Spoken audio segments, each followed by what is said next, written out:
Hinaot ko mga kaigsunan nga sa akong pagka-presidente karon, mawat-awat ng Kuya John sa iyang pagkamayo sa pagdumala.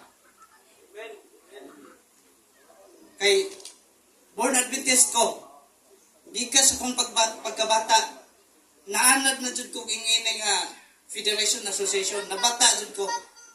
So nakita na ko ang activity sa atong association, federation. Karon hingabot na ko 46.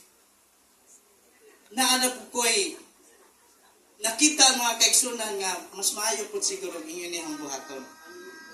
So, nang hinaot ko next year, ang taga-Nava man ko, di ba, 1 year lang ang 2 years.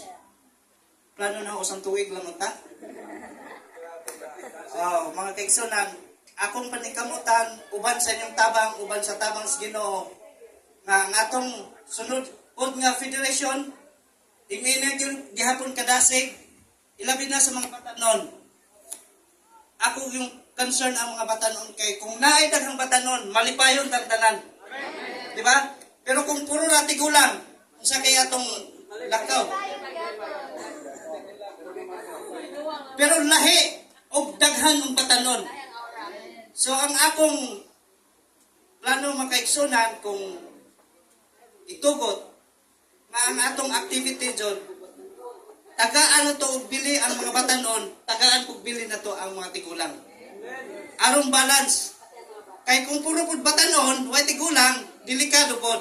So ang panikamutan kauban sa mga bagong officers nga next year mahimong magmadampuson gihapon ang atong federation uban sa tabang sa Ginoo. Daghang salamat, Brother Dongdong. So, I will request ang atong retired na to nga pastor nga banggiitan, Pastor Wallace, to offer a commitment prayer. We will call the rest of officers, pastor, nga na-re-elected gata. Palihog daw ang atong mga re-elected officers para mausa. Malinya daw, ikan diri pangadto dito, tanan, mga re-elected para ang puantahan may pastor.